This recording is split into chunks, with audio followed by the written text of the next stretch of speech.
தேசிய ஜனநாயக கூட்டணியில் அம்மா மக்கள் முன்னேற்ற கழகம் மீண்டும் இணைந்துள்ளது. சென்னை வந்துள்ள பாஜக மேலிட பொறுப்பாளர் பியூஷ் கோயலை நேரில் சந்தித்து டிடிவி தினகரன் கூட்டணியை உறுதி செய்தார்.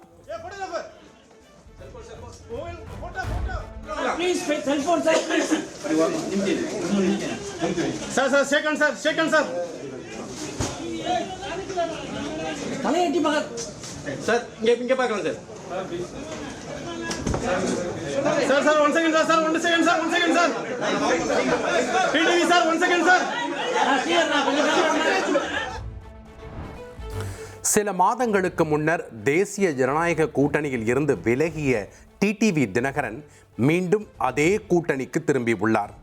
அதிமுக தலைமையிலான என்டிஏ கூட்டணியில் அமமுகவுக்கு 6 முதல் 10 தொகுதிகள் வரை ஒதுக்கப்பட உள்ளதாக தகவல் வெளியாகியுள்ளது. என்டிஏ கூட்டணியில் அமமுக மீண்டும் இணைந்தது மகிழ்ச்சி அளிப்பதாக மத்திய அமைச்சர் பியூஷ் கோயல் தெரிவித்துள்ளார். கூட்டணியில் உள்ள கட்சிகள் ஒரு குடும்பமாக இணைந்து திமுகவை ஆட்சியிலிருந்து அகற்றுவோம் என்றும் அவர் கூறியுள்ளார்.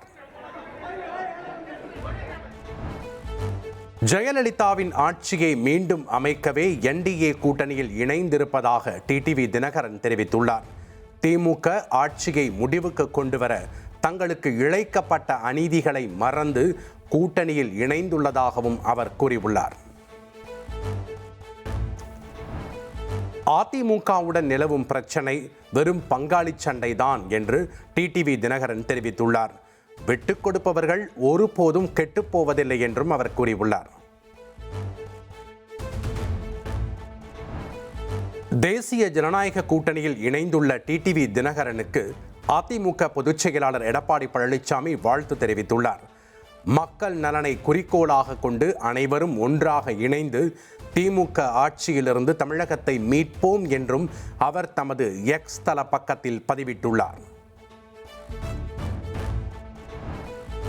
என்டிஏவில் இணைந்த அமமுகவை வாழ்த்திய அதிமுக பொதுச் செயலாளர் எடப்பாடி பழனிசாமிக்கு டிடிவி தினகரன் நன்றி தெரிவித்துள்ளார். தமிழகத்தில் மீண்டும் ஜெயலலிதா ஆட்சி அமைந்திட ஒருங்கிணைந்து களப்பணி ஆற்றிடுவோம் என்றும் அவர் கூறியுள்ளார். அதிமுக பாஜக கூட்டணியில் அமமுக இணைந்த நிலையில் அதிமுக நிர்வாகிகளுடன் இபிஎஸ் முக்கிய ஆலோசனையில் ஈடுபட்டார். சென்னையில் உள்ள இபிஎஸ் இல்லத்தில் நடைபெற்ற ஆலோசனையில் கட்சியின் முக்கிய நிர்வாகிகள் பங்கேற்றனர். சட்டமன்ற தேர்தல் கூட்டணி குறித்து விரைவில் அறிவிப்பதாக ஓ பன்னீர்செல்வம் தெரிவித்துள்ளார். தை பிறந்தால் வழி பிறக்கும் என்ற கேள்விக்கு இன்னும் நாட்கள் இருக்கு என ஓபிஎஸ் கூறி சென்றார்.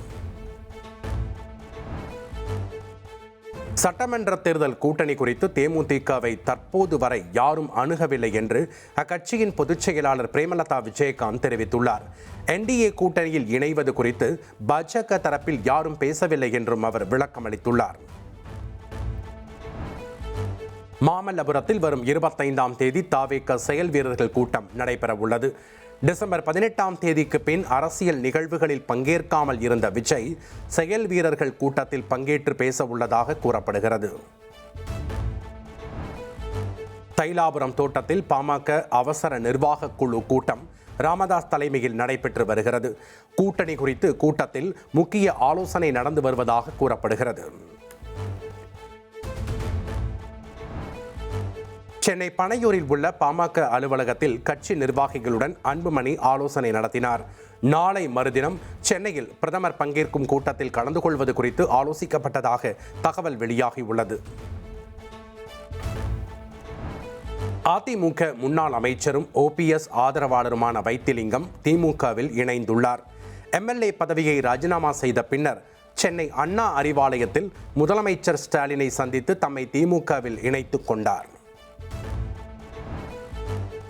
திமுக தங்களின் தாய் கழகம் என்பதால் அக்கட்சியில் இணைந்ததாக முன்னாள் அமைச்சர் வைத்திலிங்கம் தெரிவித்துள்ளார். அதிமுக சுதந்திரமாக இல்லாமல் சர்வாதிகாரத்துடன் செயல்படுவதாகவும் அவர் கூறியுள்ளார். திமுகவில் வைத்திலிங்கம் இணைந்தது மிகவும் துரதிருஷ்டவசமானது என்று சசிகலா தெரிவித்துள்ளார்.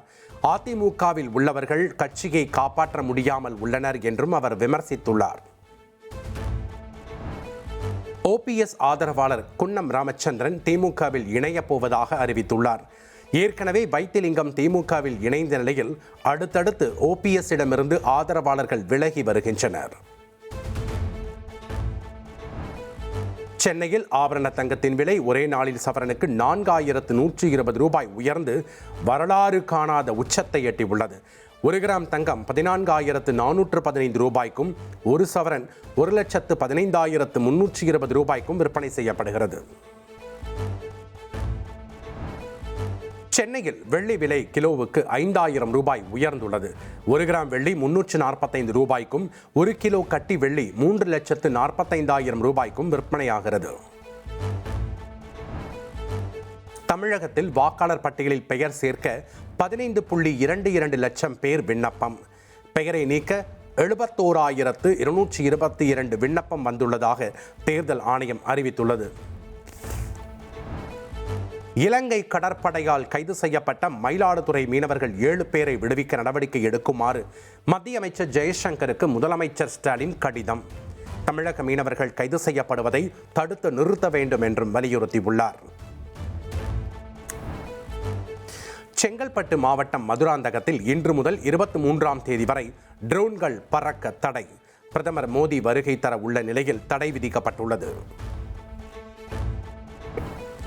நாடாளுமன்ற மக்களவை எதிர்க்கட்சித் தலைவர் ராகுல் காந்தி பிப்ரவரி 14ஆம் தேதி சென்னை வர உள்ளதாக தகவல் வெளியாகியுள்ளது. காங்கிரஸ் கிராம கமிட்டி மாநாட்டில் ராகுல் காந்தி பங்கேற்க உள்ளதால் பாதுகாப்பு வழங்க கோரி கட்சி சார்பில் காவல்துறையிடம் மனு அளிக்கப்பட்டுள்ளது. தனக்கும் செங்கோட்டையனுக்கும் இடையே எந்த மனக்கசப்பும் இல்லை என தவேகா பொதுச் செயலாளர் ஆனந்த் தெரிவித்துள்ளார். அனைவரும் ஒற்றுமையாக உள்ளதாக தவேகா தேர்தல் பிரச்சார குழுவின் ஆலோசனை கூட்டத்தில் அவர் கூறினார். பால் உற்பத்தி ஊழியர்களுக்கான கருணை ஓய்வூதியம் 4,500 ரூபாயிலிருந்து 5,000 ரூபாயாக உயர்த்தப்பட்டுள்ளது. கருணை குடும்ப ஓய்வூதியம் 2,250 2,500 ரூபாயாக உயர்த்தி தமிழக அரசு அரசாணை வெளியிட்டுள்ளது. முன்னாள் முதல்வர் ஜெயலலிதாவுக்கு எதிரான வருமான வரி வழக்கில் வசூல் நடவடிக்கைகளை நிறுத்தி வைக்க வேண்டும். தீபா தொடர்ந்த வழக்கில் வருமான வரித்துறைக்கு சென்னை உயர்நீதிமன்றம் உத்தரவிட்டுள்ளது. காஞ்சிபுரம் மாவட்டம் சென்னிவாக்கம் கிராமத்தில் வெறிநாய் கடித்ததில் 15 வயது சிறுவன் உயிரிழந்தான். சிகிச்சைக்கு பயந்து பெற்றோரிடம் நாய் கடித்ததை கூறாததால் ராபிஸ் நோய் முற்றி பலியான சோகம். ஆரவல்லி மலைத்தொடரில் சுரங்கப் பணிகளை மேற்கொள்வது மீட்க முடியாத பாதிப்புகளை ஏற்படுத்திவிடும் என்று உச்சநீதிமன்றம் கருத்து தெரிவித்துள்ளது. ஆரவல்லி மலை விவகாரம் தொடர்பாக நிபுணர் குழு அமைக்கப்படும் என்றும் நீதிமன்றம் கூறியுள்ளது. சபரிமலை துவாரபாலகர் சிலை தங்க திருட்டு விவகாரம் தொடர்பாக நடந்த அமலாக்கத்துறை சோதனையில் 1.3 கோடி ரூபாய் மதிப்பிலான சொத்துக்கள் பறிமுதல். பல்வேறு இடங்களில் நடந்த சோதனையில் தங்கத்தை செம்பாக மாற்றிய தடயங்கள் கண்டறியப்பட்டுள்ளதாக அமலாக்கத்துறை விளக்கம் அளித்துள்ளது. கேரள மாநிலம் கோழிக்கோட்டில் இளைஞர் தன்னை பாலியல் ரீதியாக சீண்டியதாக வீடியோ பதிவிட்ட பெண் கைது செய்யப்பட்டுள்ளார். இளைஞர் தற்கொலை செய்த நிலையில் தலைமறைவாக இருந்த பெண்ணை போலீசார் கைது செய்தனர். உத்தரப்பிரதேச மாநிலம் பிரயாக்ராஜில் இந்திய விமானப்படைக்கு சொந்தமான சிறிய ரக பயிற்சி விமானம் குளத்திற்குள் விழுந்து விபத்திற்குள்ளானது. விமானத்திற்குள் இருந்த 2 விமானிகள் பத்திரமாக மீட்கப்பட்ட நிலையில் விசாரணை நடத்த இந்திய விமானப்படை உத்தரவிட்டுள்ளது. உலக பொருளாதார மன்ற கூட்டம் நடைபெறும் சுவிட்சர்லாந்தில் டாவோஸ் நகரில் ட்ரம்புக்கு எதிராக போராட்டக்காரர்கள் வித்தியாசமாக தங்கள் எதிர்ப்பை வெளிப்படுத்தினர். மலை பகுதியில் நோ கிங்ஸ் என்ற வாக்கியத்தை நெருப்பால் ஒளிரச் செய்தனர். ICC ஒருநாள் போட்டி பேட்டர்கள் தரவரிசை பட்டியலில் நியூசிலாந்து வீரர் டாரில் மிட்சல் முதலிடத்திற்கு முன்னேறினார். விராட் கோலி 2வது இடத்திற்கு சரிந்த நிலையில் ரோஹித் சர்மா 4வது இடத்திலும் KL ராகுல் 10வது இடத்திலும் உள்ளனர். இந்தியாவில் T20 உலகக்கோப்பை போட்டிகளை விளையாட மறுத்தால் வேறு அணியை சேர்க்க நேரிடும் என வங்கதேச அணிக்கு ICC எச்சரிக்கை விடுத்துள்ளது. வங்கதேச அணியின் நிலைப்பாட்டை தெரிவிக்க ஒரு நாள் அவகாசமும் அளிக்கப்பட்டுள்ளது. சுந்தர் சி இயக்கத்தில் விஷால் நடிக்கும் புதிய படத்திற்கு புருஷன் என்று பெயரிடப்பட்டுள்ளது. ஹிப்ஹாப் தமிழா ஆதி இசையமைக்கும் இந்த படத்தின் டைட்டில் ப்ரோமோ வெளியாகியுள்ளது. முக்கியம் இல்லை, புருஷனாக இருக்கிறது தான் முக்கியம். கேட்டுக்கங்க பாஸ், நான் ஒன்றும் சொல்லி காட்டல பாஸ், டைலாக் தான் சொல்லி காட்டினேன். பால்கோவில் செஞ்ச பணியார் மாதிரியே இருக்காரு. ஏங்க டீயை நல்லா போடுங்க. எப்படி போடுறேன்னு மட்டும் பாருமா.